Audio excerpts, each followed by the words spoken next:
From there, he set out. Jesus went away to the region of Tyre. He entered a house, and he did not want anyone to know he was there. Yet he could not escape notice. But a woman whose little daughter had an unclean spirit immediately heard about him. And she came and bowed down at his feet. Now the woman, she was a Gentile of Syrophoenician origin. She begged him to cast the demon out of her daughter. He said to her, "Let the children be fed first, for it's not fair to take the children's food and throw it to the dogs." But she answered him, "Sir, even the dogs under the table eat the children's crumbs." Then he said to her, "For saying that, you may go. The demon has left your daughter." So she went home, found the child lying on the bed, and the demon was gone. Then Jesus returned from the region of Tyre and went by the way of Sidon towards the Sea of Galilee, in the region of Decapolis. They brought to him a deaf man who had an impediment in his speech, and they begged him to lay his hands on him. He took him aside in private, away from the crowd, and put his fingers into his ears, and he spat and touched his tongue. And then looking up to heaven, he sighed and said to him, "Ephphatha," that is, "be opened." And immediately his ears were opened, his tongue was released, and he spoke plainly. Then Jesus ordered them to tell no one. But the more he ordered them, the more zealously they proclaimed it. They were astounded beyond measure, saying, "He has done everything well. He makes even the deaf to hear and the mute to speak." The grass withers, the flower fades, but the word of the Lord lives forever. And this is the word of the Lord. All thanks be to God.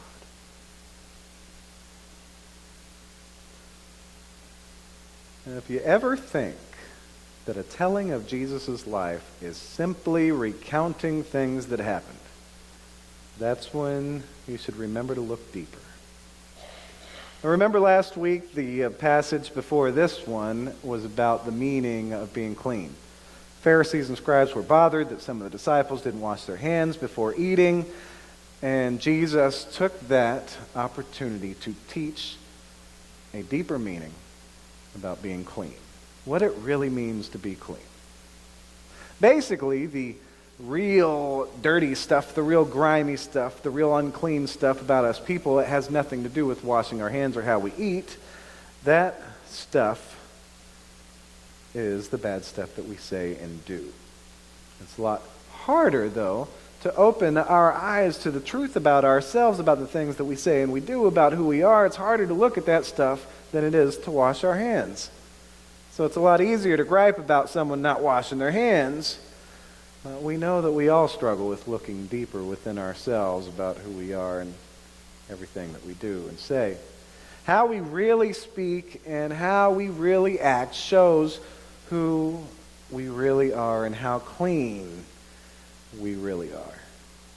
And that teaching right there that Jesus was teaching last week is what brings us into today's scripture.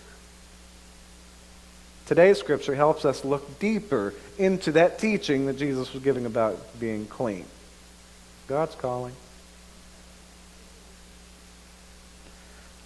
Well, you see what God has to say right now by phone call. We'll keep looking at what God is saying in the scriptures.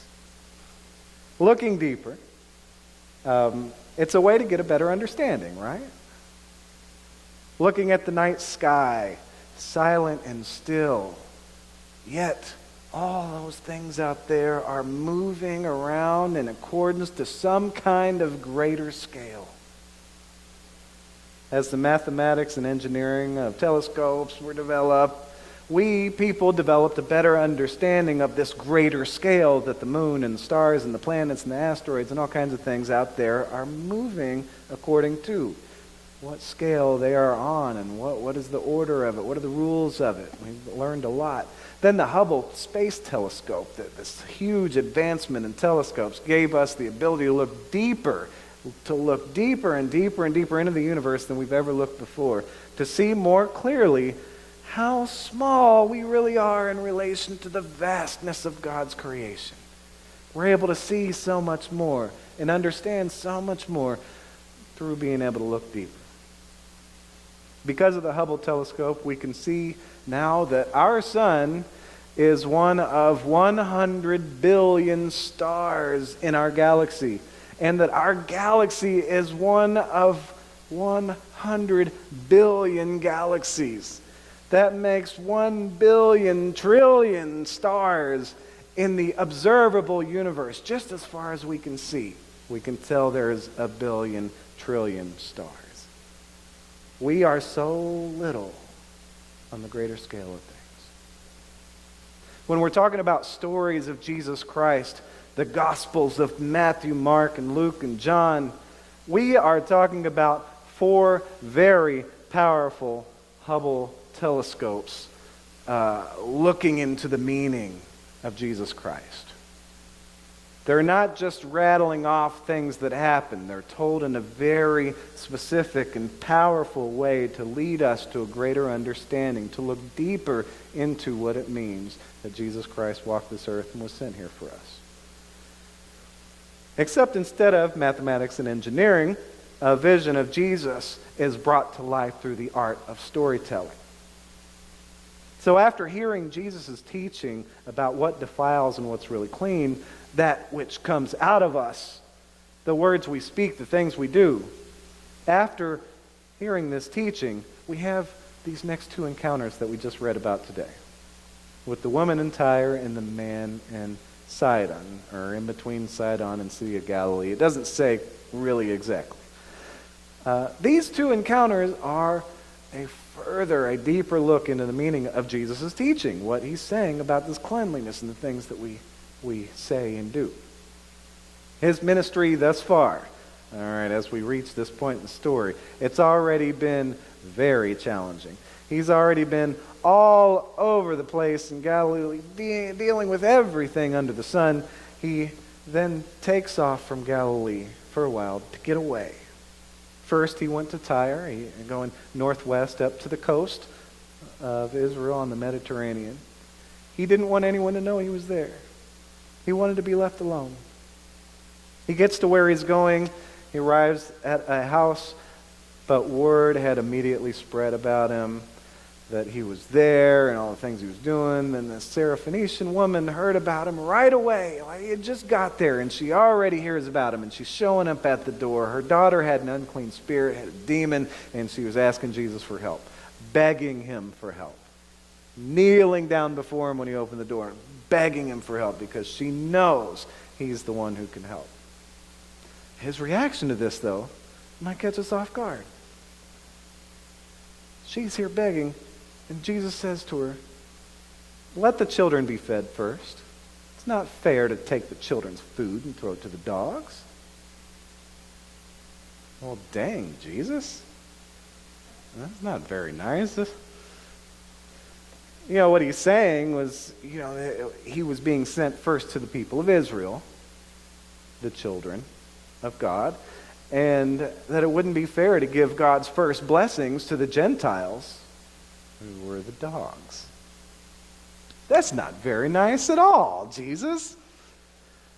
Now, it's been disputed for a long time why he responded like this. Maybe Jesus was just testing the Gentile woman, all right, trying to see how she would respond, trying to provoke a response out of her, see what was going to come out of her to see if she should get this. Or maybe, like the story is suggesting from the start, maybe he's tired and cranky. Maybe he was literally trying to get away from all those people and he wasn't really expecting this arrival. Maybe he was a little short-tempered that day in how he responded to her. But we don't know. That's up for debate. That's been debated for a long time. It's going to continue to be debated. Whatever the case, it's in her response that delivers the punch of this story. It delivers the power. Here's this woman. She's a Gentile. She's unaccompanied by her husband or anyone like that. So she's a woman on her own, and guys talking to women, out in public or on their own. It's kind of a taboo kind of thing as it is. So she's Gentile and she's a woman on her own, and her daughter is like possessed by a demon. So there's like all kinds of unclean stuff going on about this woman. This woman is way outside of what was considered clean in the Jewish tradition. And beyond that, she's bothering Jesus while he's obviously trying to get away. Responding to what Jesus said, she responds with such humility. Sir, even the dogs under the table get the children's crumbs. That's like, let's say we have one of our church picnics, and I go around, I've got my plate, I'm ready to be served, and Onita's back there handing over food, and I go up, I'd like some food, please. And Onita says, oh, let the children be fed first. No, the dogs don't get to eat first. And so, you think my first reaction was like, well, whatever, I'll go eat somewhere else. I don't need your food anyway, Feeling like she was being disrespectful. But no, that's not how this woman responded. She is so humble. She says, even the dogs get to eat a little bit. Even the dogs get the crumbs. She showed such great faith in her response that whatever the reason that Jesus was saying this stuff from the first, to start with, whatever the reason for that, it all goes away because of the power of her response. Because what comes out of her are words of faith, a response of faith, action of faith. She was humble. She believed totally in the power of Jesus to be able to heal her daughter, and she refused to give up because faith does not give up.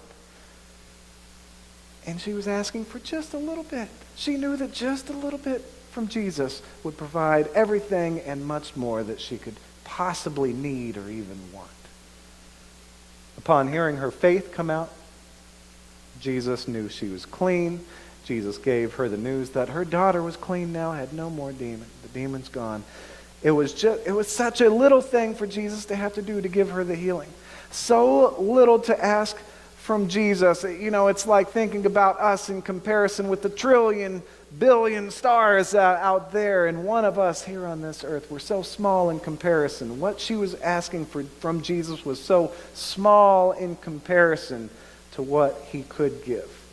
It was so little to ask that he didn't even have to go anywhere or do anything too special. He just turned over and said, okay, well, your daughter's already clean. Just the tiniest bit of Jesus' power meant everything for her and her daughter's lives. It changed everything. All right, well, obviously Jesus isn't getting any peace and quiet there in Tyre, so Jesus picks up and starts heading back to Galilee by way of Sidon. And then there, immediately the word starts spreading about him again, and some people are begging Jesus to heal this guy who's deaf and he's mute. Again, this time from more people from the group. More Gentiles, more people who are unclean. With this guy who's been struck unable to hear or speak, also unclean.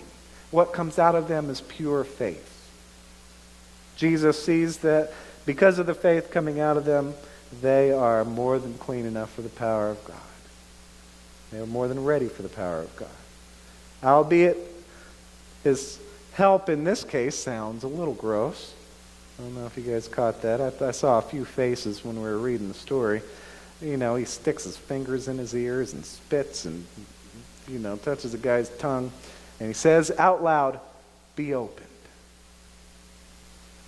Gross as it may be. I'll give you that. It's such a little thing for Jesus to have to do. To just take 30 seconds out of his day and go to the side with this guy, stick his fingers in his ear and spit and wipe his tongue. All of a sudden, this guy is made totally clean. He's able to hear, he's able to speak. All his problems are dealt with by the power of Jesus. Such a little bit of the power of Jesus means everything for this man. changes his entire life around. The power of God, it gets greater and greater the deeper we look. And just a little bit of that power, just the tiniest bit, is so life-changing. When words and actions of faith come out of us, little bits of God's power are made known to the world. And they change lives forever. See, with these stories, these people who are supposed to be unclean, they show to be clean because they're faith. And that faith that they show is what draws out the power of God. So it's the same thing for us. By us going out there and the stuff coming out of us being clean, being faithful, that stuff draws out more power of God in the world. And there is so much, so deep a reservoir of God's power to draw from. None of us are outside the scope of God's grace. God's got enough power and grace to take care of every single one of us and who or whatever else could possibly be out there to the farthest stretches of the universe.